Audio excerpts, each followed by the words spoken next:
Welcome to part 5, chapter 5 of my tutorial for Inconceivable mode solo. And this is getting near the end of the game, so this is pretty far in.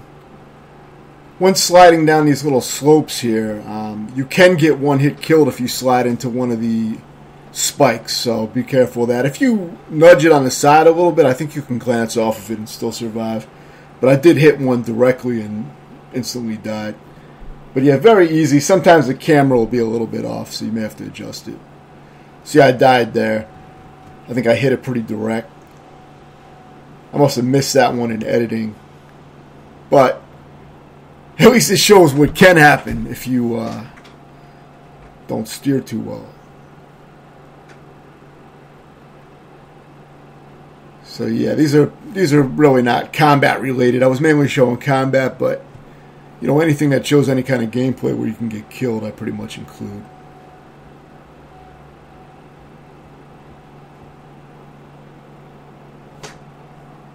This chapter took me around 55 minutes to beat, so not too long.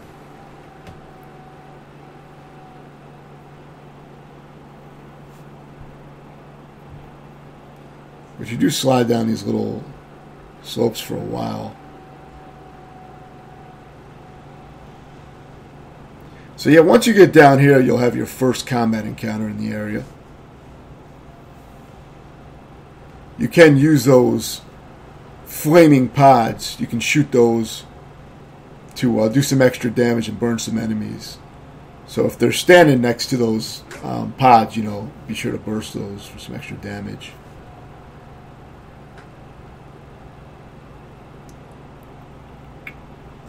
Aside from that, you can just sit back here and snipe for a while. This is the very easy part. You know, nothing out of the ordinary.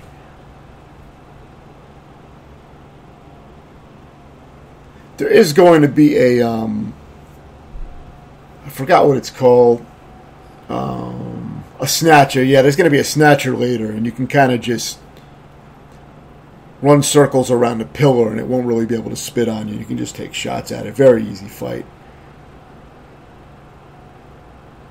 Aside from that, there's one big encounter that's, you know, has quite a few enemies, I believe. There's one part that's a little tricky. But there's really nothing that stands out too much in this chapter, difficulty-wise.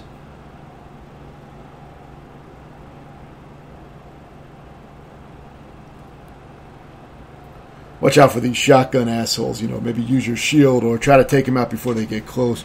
They're pretty much harmless until they get within, you know, shotgun range. And then they can pretty much kill you instantly. As usual. So yeah, after you break through here, you're going to go for another sliding ride.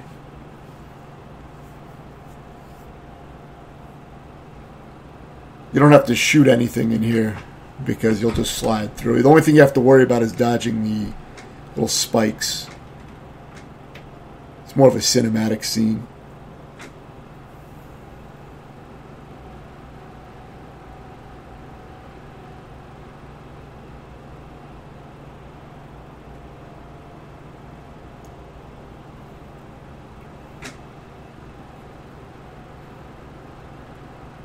Yeah, and I still recommend using Mac because he has the shield, so when you start up the game, you know, I'd recommend selecting this character. I didn't realize for a while that you could actually pick which character you wanted to use. And you can, they all have different abilities, as I've mentioned. You probably know that by now. But Mac I find the most useful with his shield. You pull a lot of bullshit with that. You just deploy the shield and then you can take some nice shots at enemies, you know. Maybe take off a few heads. Pretty much same shit here. This is pretty much a repeat of the last encounter. Not much different. It's a little bit harder because there's a little bit more room to move around and there's more enemies, I believe. I think I died a few times on this part, but overall it's pretty damn basic. I mean, you die from just about anything on Inconceivable. You know, it doesn't take much damage to kill you. So if you get a little bit overly aggressive and run out of cover, you can easily just get, you know, destroyed. But it's pretty easy for this kind of mode. It's a lot easier than insane mode on some of the other Gears games. So definitely not an inconceivable amount of difficulty.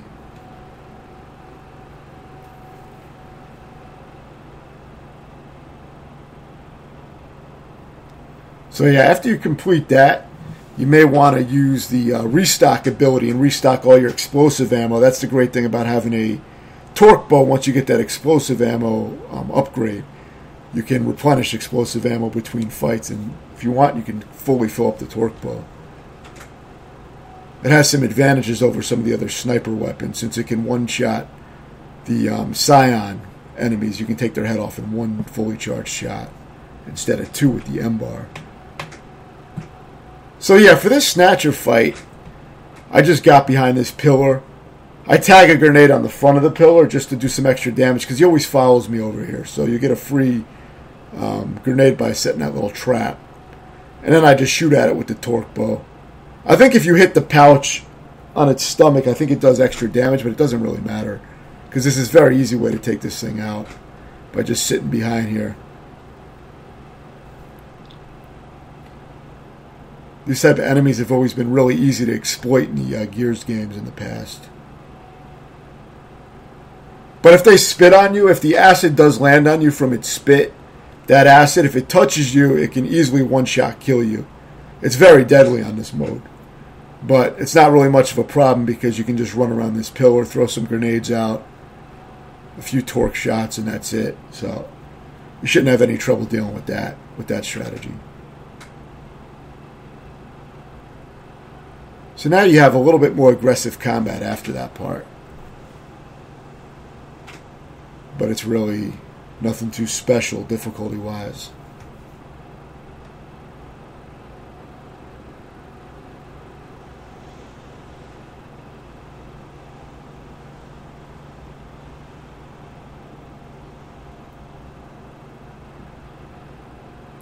So yeah, you can get back some of your explosive ammo by picking up some torque ammo here in this explosive crate. And of course you can use your resupply from your ally to get some more ammo if you have time. They do give you a little bit of time to do all that, to restock a little bit. And now the next checkpoint will activate. It pretty much activates after a certain amount of time. The next wave comes out. They give you a little time to resupply. So as usual, try to headshot as many of these enemies or torque them as you can just to get rid of them. You can use those things in the environment, those exploding little things in the background. You're basically just going to deal with a lot of drones on this part.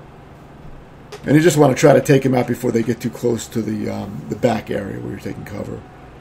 You can even get farther back and take shots at the enemies. You can get quite far from the enemies if you want and snipe them out. The juvies are probably going to be the main threat, because if you're not paying attention, you know, they can jump over cover and do massive damage. But they're easy enough to pop with the bolt-tack as long as you are aware of them. You can usually tell they're around by their little squeals that they make.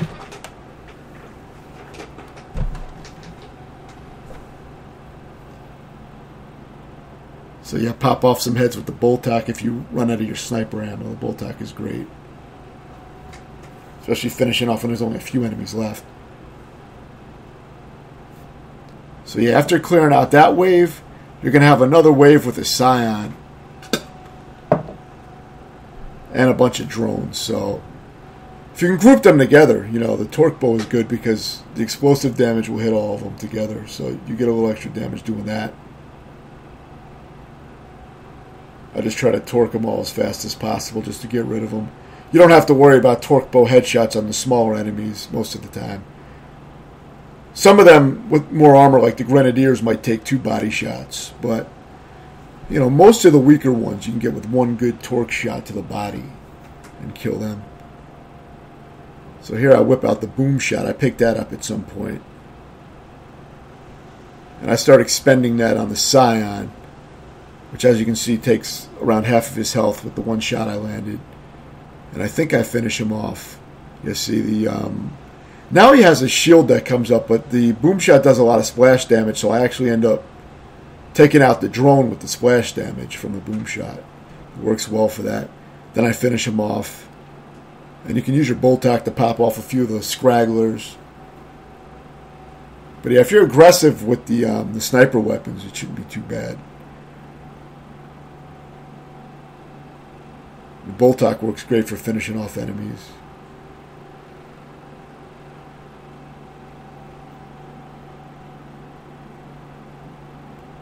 I found the flock enemy to be more dangerous in this part of the game for whatever reason, where the leeches it drops would one-hit kill me sometimes, but that could have just been bad luck. I may have taken previous damage from something else, and then it may have finished me off. But I found them to be a little trickier, but it's still very easy. It's pretty much the same shit you've dealt with fighting the flock enemy. I actually found this claw weapon to be really useful because all I had was sniper weapons, so I found that the claw worked well for this one part. It's the only time I used it.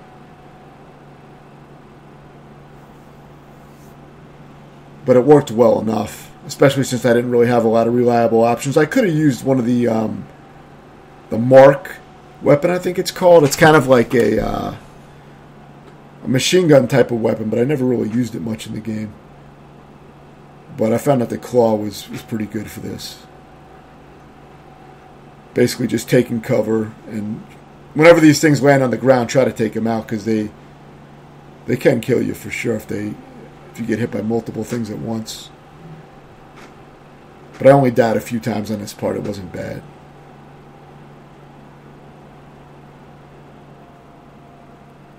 And now after you kill this, there's really just a survival sequence where you can pretty much get to the back of the room and just survive for a little while, and you'll beat the stage.